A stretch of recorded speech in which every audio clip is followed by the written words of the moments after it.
Dari saudaraku yang saya hormati, tadi Ibu Susi mengatakan sudah banyak ngobrol. Saya mulai saja dari hal yang saya anggap paling penting. Tema dari Natal yang disiapkan oleh PGI dan KWI adalah kemuliaan bagi Allah di tempat tinggi dan damai di bumi. Kita semua tahu bahwa Natal itu tidak pernah tidak kontekstual. Oleh karena itu saya berusaha untuk memahami apa makna Natal dengan rumusan itu dalam konteks Indonesia saat ini. Salah satu yang banyak diperbincangkan pada tahun-tahun ini, bulan-bulan ini, adalah etika, moralitas. Banyak disebut ini melanggar etika, ini tidak tahu etika, dan sebagainya. Bahkan dengan kata-kata yang tidak bagus, saya tidak berani mengucapkannya di sini. Dari mana asal-usul yang mewajibkan kita sebetulnya untuk terus melandaskan hidup kita pada etika yang baik dan benar. Landasannya apa? Nanti berkaitan dengan tema Natal, kemuliaan Allah. Saya mendekatinya atas dasar 3 kata dalam bahasa Indonesia yang akarnya itu sama, kita semua pasti tahu itu. Khalik, makhluk, akhlak. Kedengarannya sama itu ya. Kedengarannya saja sudah sama, karena memang akar katanya sama, dari bahasa Arab menjadi bahasa Indonesia.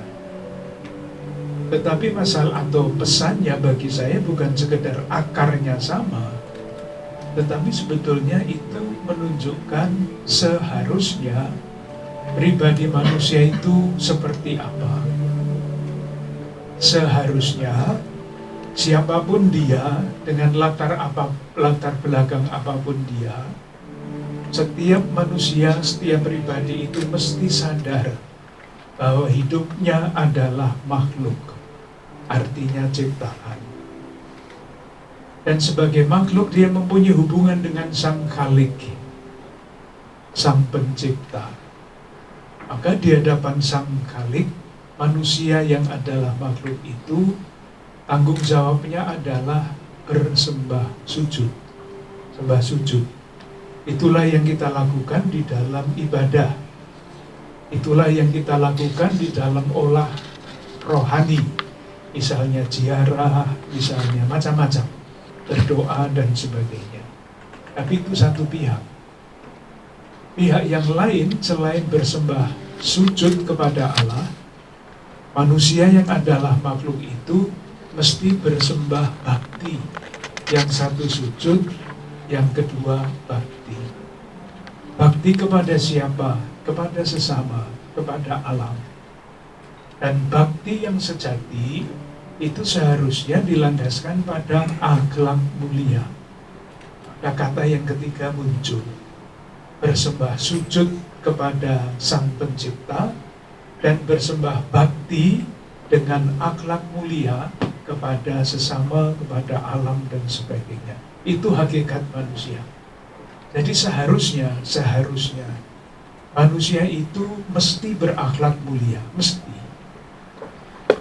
Kalau dikatakan manusia tidak berakhlak, itu bukan pujian. Itu artinya dia menyalahi dirinya sebagai hakikatnya sebagai makhluk. Karena sebagai makhluk dia harus bersembah sujud kepada Allah dan berakhlak manusia di dalam tindakan-tindakan.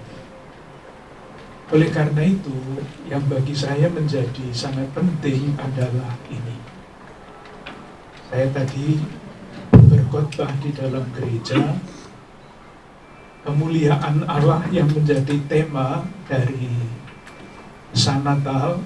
Kemuliaan itu bukan hanya nyanyian memuji-muji Allah, itu juga. Kemuliaan Allah itu bukan barang, bukan benda, bukan yang lain-lain. Kemuliaan Allah adalah manusia yang berakhlak mulia itu.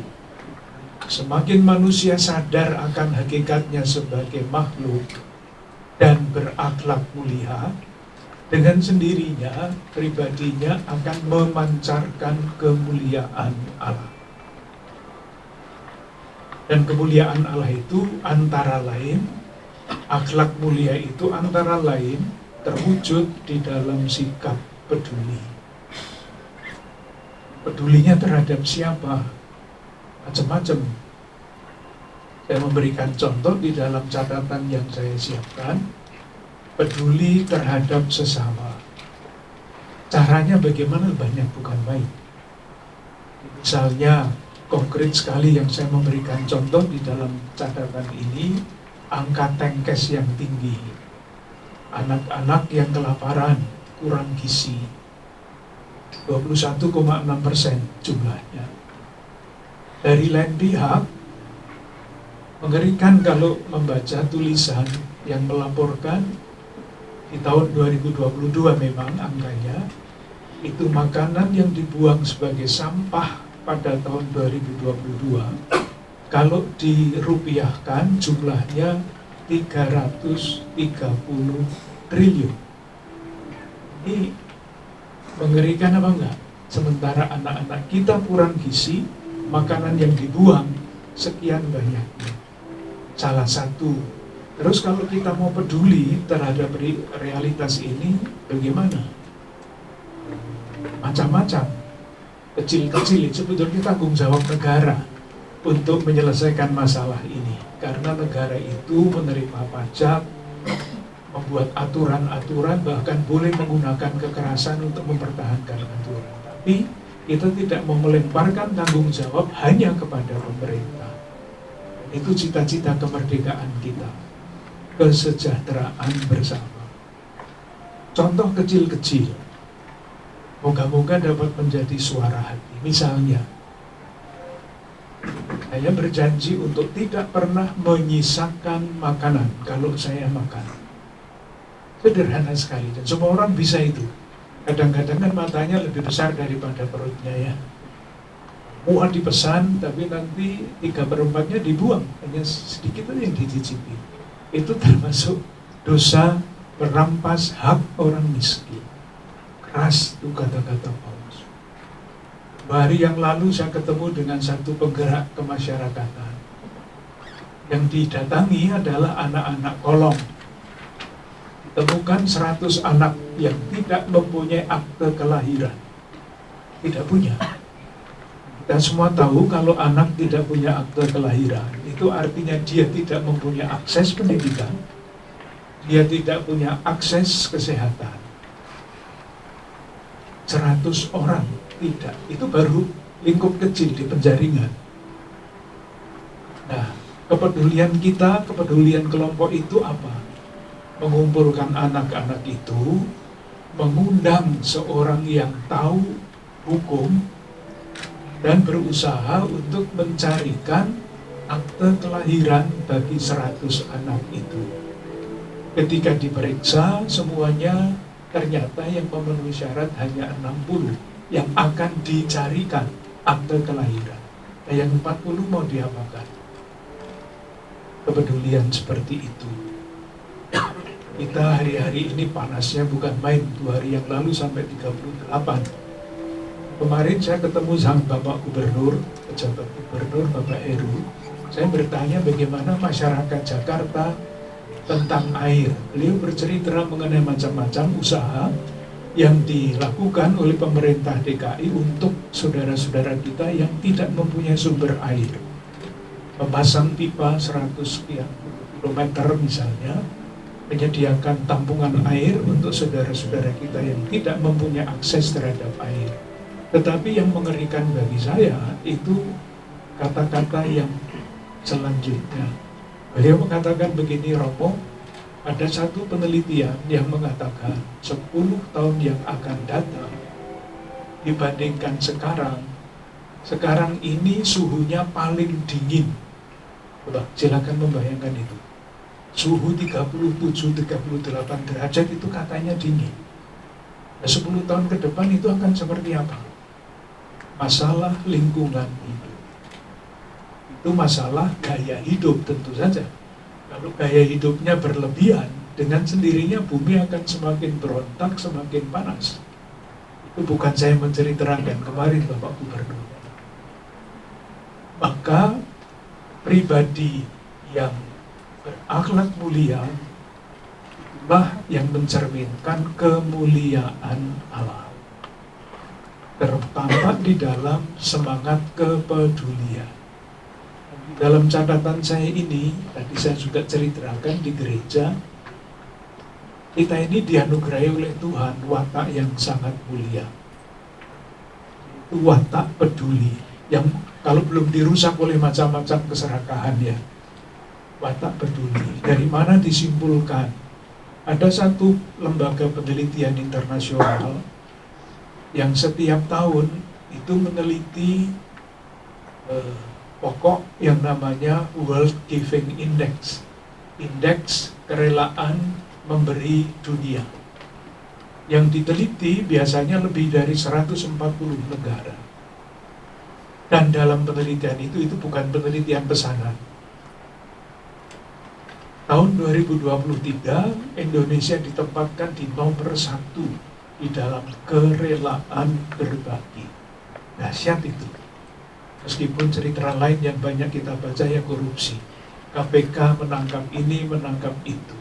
Tetapi ini watak dasar yang belum dirusak, itu adalah kepedulian. Dan bukan hanya 2023, sejak tahun 2018, 6 tahun berturut-turut lembaga ini menempatkan Indonesia di tempat nomor 1 dalam hal kepedulian, kerelaan berbagi. Dahsyat, bangga. Tetapi dari lain pihak, nyatanya seperti tadi saya ceritakan. Kepedulian terhadap sesama, kepedulian terhadap lingkungan, dan tentu saja dalam konteks yang sangat aktual pada bulan ini, bulan depan, adalah kepedulian di dalam bertanggung jawab sebagai warga negara berkaitan dengan pemilihan umum. Mungkin orang tidak merasa ideal, ini tidak ideal pemilu seperti ini, sudahlah, saya tidak usah ikut saja, pergi liburan kemana lebih menyenangkan. Itu orang yang tidak bertanggung jawab sebagai warga negara. Keadaan tidak pernah ideal, yang ada adalah seperti ini, maka sebagai warga negara, siapapun kita wajib ikut di dalam pemilihan umum itu. Maka itulah nasihat pertama yang kami sampaikan kepada umat Katolik. Nah, kepada umat lain saya tidak punya wewenang apapun. Tapi kepada umat Katolik saya mengatakan, silahkan datang untuk ikut memilih calon-calon pemimpin kita dengan suara hati masing-masing. Tidak ada paksaan. Kalau saya mengatakan pilih ini, nanti saya di kartu merah oleh Paus. Tidak boleh. Tetapi saya mengatakan silahkan memilih dengan cerdas menurut hati nurani. Hati nurani kan ada yang bodoh ya. Kalau memilih jangan pilih pakai hati nurani yang bodoh, tetapi yang cerdas. Itu artinya mempertimbangkan segala macam hal. Itu yang pertama. Yang kedua, nasihat dalam rangka kepedulian adalah seperti apapun atau siapapun nanti yang akan terpilih dan sudah diumumkan oleh lembaga yang berwenang, kita mesti menerima. Tidak bisa lain-lain selain menerima, karena sudah diumumkan oleh lembaga resmi yang berwenang. Kalau tidak berwenang ya kita bisa tidak mengikuti, tapi berwenang. Dan selama ini kita mesti menjaga persatuan damai, karena ciri yang sangat istimewa dari bangsa kita adalah persatuan. Kalau kita ingat sejarah ya Mas, Mbak, berapa tahun kita dijajah oleh Belanda. 350 tahun. Politik Belanda adalah memecah belah dan berhasil selama 350 tahun menjajah Indonesia. 350 tahun. Baru tahun 1928 itu ada Sumpah Pemuda. Satu nusa, satu bangsa, satu bahasa. 17 tahun sejak Sumpah Pemuda, proklamasi kemerdekaan Negara Kesatuan Republik Indonesia. Lihat betapa kuasanya yang namanya kesatuan itu. Ini yang harus kita jaga. Dalam situasi apapun, dalam ketegangan apapun, persatuan dan kesatuan kita sebagai bangsa jangan pernah dikorbankan untuk kepentingan apapun. Dan yang terakhir, kalaupun nanti kita menerima siapapun yang akan terpilih, lalu belum selesai, sebagai warga negara Indonesia bertanggung jawab untuk selalu mengamati jalannya pemerintahan, kritis terhadap pemerintahan yang diberi hak oleh rakyat lewat pemilu yang sah untuk memimpin negara ini menuju cita-cita kemerdekaan. Kita semua tahu cita-cita kemerdekaan, tujuan negara kita didirikan itu ada di alinea 2 pembukaan Undang-Undang Dasar 45. 1. Melindungi seluruh rakyat Indonesia dimanapun mereka berada. Nah, rakyat kita sudah terlindungi belum? Banyak tindak pidana perdagangan orang. Yang kedua, mewujudkan kesejahteraan umum. Sudah tercapai belum? Pemerintah kita itu menuju kesejahteraan umum atau kesejahteraan kelompok harus diawasi. Semestinya yang mengawasi DPR, tapi seringkali kan kita juga harus ikut terlibat. Ketiga, mencerdaskan bangsa. Sudah tercapai belum? Angka kecerdasan kita rata-rata masyarakat Indonesia menurut penelitian itu 78,2. Itu rendah. Rata-rata mestinya 82. Selisihnya masih lumayan. Baru nanti kalau kita sudah sampai 120, 130 itu kita menjadi orang-orang yang hebat. Sudah cukup apa belum? Negara itu berperan di dalam mencerdaskan bangsa. Uang pajak masyarakatnya dibawa kemana? Itulah yang kita baca setiap hari, menteri ini ditangkap, anggota DPR ini ditangkap, apalagi satunya hakim ini ditangkap. Saya sedih sekali membaca di suatu harian yang terkemuka di negeri kita ini, yang menggunakan, memelesetkan kata trias politika, itu menjadi trias koruptika. Mengerikan sekali, lelucon, tetapi lelucon yang menusuk hati. Itulah realitas kita, maka pemerintah atau siapapun yang terpilih, warga negara wajib ikut mengawasi pemerintah itu, supaya sejalan dengan cita-cita negara kita. Itu Bapak-bapak, Ibu-ibu, Mas, Mbak, yang saya pikirkan ketika saya merenungkan tema dari Natal, pesan Natal bersama PGI dan KWI, tidak sama persis dengan yang ditulis oleh penanda tangan pesan itu, tapi saya merasa perlu untuk mengembangkan di dalam konteks ini. Natal mesti kontekstual untuk realitas kehidupan, dan realitas kehidupan kita adalah antara lain, banyak yang bagus, tapi antara lain kesenjangan-kesenjangan itu. Baik, terima kasih Bapak Kardinal. Dan sekarang seperti tadi sudah siap dengan saya buka sesi pertanyaan. Ya, silakan dengan Mbak dari Tempo. Ya, sebentar Mbak. Bantu sampaikan Mbak. Ya.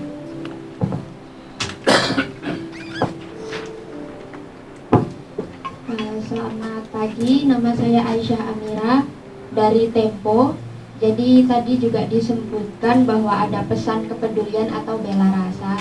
Lalu ada imbauan untuk umat Katolik cerdas dalam memilih pemimpin. Nah, apakah boleh dijelaskan pertimbangan-pertimbangan apa yang harus dilakukan oleh para pemilih ini untuk memilih pemimpin di Indonesia.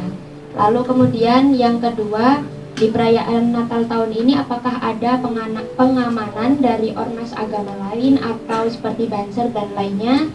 Yang ketiga, apakah antisipasi keamanan di gereja saat Natal ini ada misalkan teror-teror seperti itu? Baik, terima kasih. Ya. Pertanyaannya bagus sekali, Mbak. Pertanyaan yang bagus itu biasanya sulit dijawab. Untuk memilih calon-calon dengan suara hati yang cerdas. Ini misalnya memberikan contoh saja, Mbak, ya. Saya ditanya oleh seorang yang ingin menjadi caleg, calon anggota legislatif. Ditanya, bagaimana sebaiknya? Atau mencari pendukung di dalam lingkungan umat Katolik. Saya jawab, Anda sudah pernah berbuat baik atau belum untuk masyarakat? Anda sudah dikenal sebagai warga masyarakat yang rajin berbuat baik atau belum? Kalau belum, tidak usah mikir menjadi anggota legislatif. Jawaban saya begitu itu. Jadi cerdas itu artinya antara lain memilih orang ini dikenal karena apa. Kalau orang ini dikenal karena rajin berbuat baik, karena kepeduliannya, ya itulah yang dipilih misalnya. Tetapi kalau belum apa-apa sudah mencalonkan diri, ya tidak usahlah, itu nanti paling-paling akan harus ikut arus yang mana, kita juga nggak ngerti. Kalau sudah terbukti berjuang untuk kebaikan bersama, nah, saya pilih. Satu. Yang kedua, media massa, koran, televisi itu kan memberikan pencerahan-pencerahan yang dahsyat. Memang pertanyaannya adalah apakah banyak anggota warga masyarakat kita yang membaca harian, koran yang sungguh-sungguh memberikan analisa yang cerdas, atau sekedar mengikuti media sosial yang suka bohong. Susahnya bukan main. Saya, bacaan saya ya koran, harian yang saya anggap mainstream.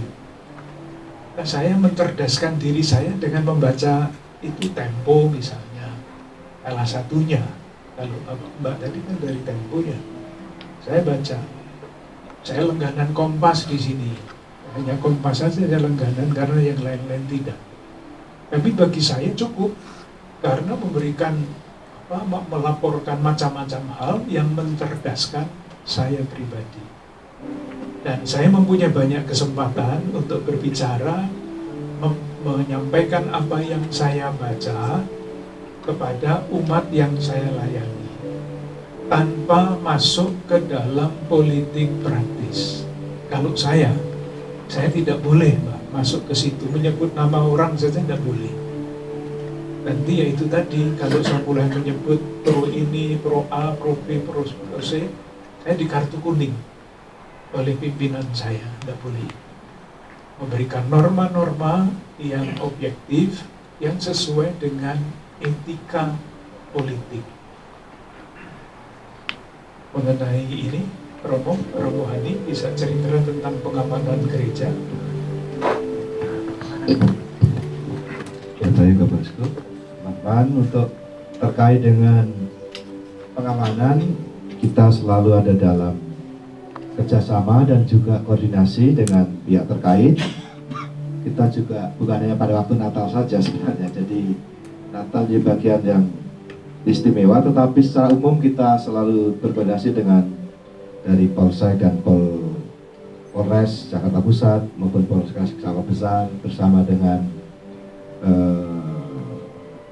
Satpol PP, Dishub dan seterusnya. Kita selalu mengadakan koordinasi, dan sampai sejauh ini ya kita berterima kasih bahwa seluruh tim keamanan baik TNI Polri maupun juga dari aparat dari Pemda, Satpol PP sungguh sangat membantu kita semua. Dan juga kalau ada tawaran dan kerjasama dengan ormas-ormas baik keagamaan maupun ormas masyarakat pada umumnya, kita selalu dikoordinasikan dengan tim keamanan yang mengatur seluruh penyelenggaraan dari sisi keamanan. Jadi kita ada ormas-ormas yang rapi lalu dikoordinasikan dengan supaya dalam satu komando dengan tim dari Polsek Sawah Besar yang di backup oleh dari Polda, juga tim Gegana.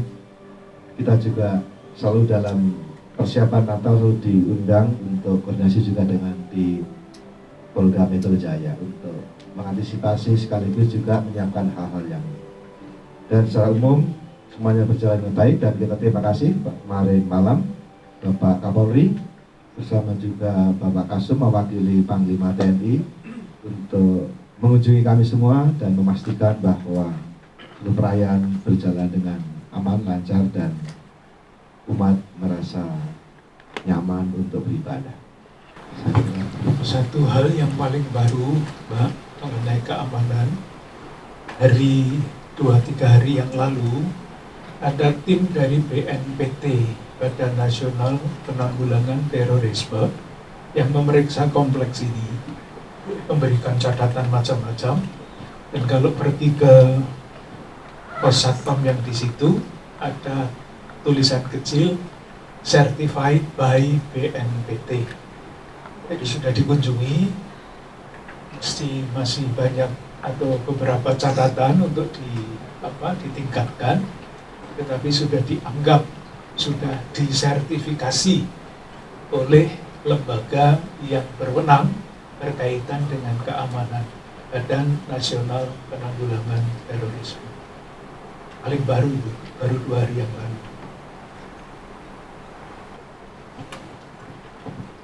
Baik, pertanyaan kedua ada dari Mas Mbak. Oke, silakan. Jangan lupa nama dan media. Selamat siang, Uskup. Saya Juna dari Kompas TV. Sebelumnya selamat Natal terlebih dahulu. Saya tertarik dengan pernyataan Pak Uskup tadi soal moral ya. Kalau kita kan sekarang sudah masuki tahun politik. Kalau istilah anak sekarang itu kan plot twist, banyak yang aneh-aneh. Terus mungkin membenarkan yang salah menjadi benar gitu. Saya ingin tahu pandangan Uskup gimana sih dengan tahun politik ini. Tadi kan sempat disinggung memilih dengan hati nurani. Itu seperti apa? Kan mungkin secara sederhana Om tidak bisa menangkap secara utuh. Apakah mungkin melihat karena mungkin secara visual atau mungkin karena ada hal yang mungkin menarik dari dia. Mungkin dari Pak Uskup punya pandangan. Terus yang kedua terkait dengan tema Natal ini kan tadi sempat disinggung soal stunting itu. Apa yang sudah dilakukan oleh katedral? Apakah mungkin membagikan makanan kepada yang susah atau mungkin mengkomunikasikan kepada paroki yang ada di wilayah untuk menjadi berkat buat yang lain? Terima kasih. Yang kedua dulu Mas ya, mengenai stunting. Ada banyak hal yang bisa dikerjakan. Misalnya Petrus itu apa namanya di Cilincing, Atma Preta. Nah, misalnya ya di kompleks paroki Cilincing dan Tanjung Priok itu ada seorang yang namanya Petrus. Waktu saya mengunjungi tempat pelayanan mereka, saya omong tentang stunting. Dan sesudah itu dia dengan timnya berkeliling di wilayah yang dia layani. Ternyata stunting itu tidak mudah untuk dibaca aja susah. Maksud saya begini, ternyata tidak sedikit dalam penemuan-penemuan itu, keluarga-keluarga itu yang sengaja tidak memberikan bantuan makanan yang mestinya untuk anak-anak stunting kepada yang berhak. Alasannya, supaya kalau anak-anak itu tetap stunting, tetap kurus, tetap kurang gizi, bantuannya macam-macam bantuan sosial masih bisa diterima. Itu kan di luar pemikiran kita. Mestinya bantuan untuk anak-anak ya sampai kepada anak-anak. Nyatanya tidak. Orang tua itu lebih senang anak-anak stunting dan terus menerima bantuan sosial. Maka ini kan masalahnya bukan sekedar menyediakan makanan, tetapi pendidikan, pembinaan. Itu sedang dicoba dicari oleh Bapak Petrus atau Bruder Petrus namanya. Lembaganya namanya Atma Brata. Romo Samuel ini adalah ketua bakat Badan Amal Kasih Katolik. Salah satu tujuannya, pembantuannya yaitu membantu teman-teman kita, anak-anak kita yang di Sumba Raya, di WET Bula, Sumba Barat. Karena di sana ternyata, tadi kan saya menyebut angka 21,6, di sana jauh lebih tinggi daripada itu. Maka dipilihlah tempat di mana anak-anak itu paling menderita, bersama dengan akad, bersama-sama dengan Caritas Indonesia, bersama dengan keuskupan, itu membantu ke sana. Di sini juga ada lembaga Daya Dharma namanya. Ini kantornya di sebelah sana, sisi yang sebelah sana. Bekerja sama dengan orang-orang baik yang namanya lembaganya saya lupa, tetapi beberapa menawarkan kerjasama untuk menangani stunting, dan lembaga Daya Dharma menangkap tawaran itu sehingga ada gerakan-gerakan membantu anak-anak itu. Tapi sekali lagi Mas, sebetulnya kesejahteraan umum itu adalah tanggung jawab utama negara. Kalau organisasi kemasyarakatan atau komunitas masyarakat itu ikut terlibat, cita-citanya tidak menyelesaikan masalah. Yang harus menyelesaikan masalah adalah tanggung jawab negara. Itu bisa kita baca dari teori yang mengatakan bahwa keadaban publik itu pilarnya 3. Negara bertanggung jawab utama kesejahteraan umum. Dunia bisnis mesti menjalankan fungsinya dengan fair. Masyarakat warga harus menjalankan fungsinya dengan saling percaya. Itu mengenai stunting. Kita melakukan apa yang dapat kita lakukan, tetapi tidak dengan harapan akan menyelesaikan masalah. Ikut bertanggung jawab. Yang pertama, tadi jawabannya atau apa yang saya ungkapkan itu kelihatannya gampang ya, kelihatannya. Tetapi kalau dihadapkan pada realitas itu jauh lebih kompleks daripada pendapat. Ambil saja contoh, kemampuan warga masyarakat itu kan berbeda-beda. Ada yang mempunyai pendidikan sehingga kemampuan kecerdasannya, kemampuan kritisnya itu kuat.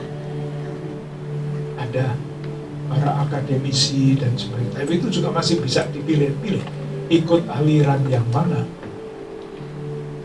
Sementara itu ada kelas menengah, ada kelas akar rumput yang tidak pernah mendengar pencerahan apapun mengenai yang terjadi di negara kita. Kalau melihat uang 50.000 sudah, apapun yang mau dikatakan oleh yang memberi ikut. Realitasnya seperti itu. Jadi meskipun saya mengatakan dengan secara teoritis memilih dengan hati nurani yang cerdas, di balik kata-kata saya itu ada realitas yang kompleks seperti itu yang mungkin hati nurani pun tidak tahu, apalagi cerdas. Itu realitas yang harus kita terima. Sehingga itu akibatnya cita-cita kita bisa tinggi, realitas kita mungkin tidak akan pernah sampai kepada cita-cita itu. Kita ada di dalam tegangan itu. Maka pertanyaannya, apa yang bisa kita buat supaya yang terbaik itu yang akan terjadi. Dan kalaupun yang tidak terbaik yang terjadi, lalu pertanyaannya, kita ambil fungsi apa di tengah-tengah realitas seperti itu. Itu Mas. Ya, pertanyaan terakhir. Baik, tidak ada. Baik, terima kasih teman-teman media yang terkasih atas kehadirannya, dan saat ini kita akan mengadakan foto bersama ya, untuk teman-teman bisa mengabadikan. Silakan Bapak Kardinal foto bersama dengan Romo Hani dan Romo Samuel. Romo Ulun, silakan. Romo Thomas. Harus Romo. Ya.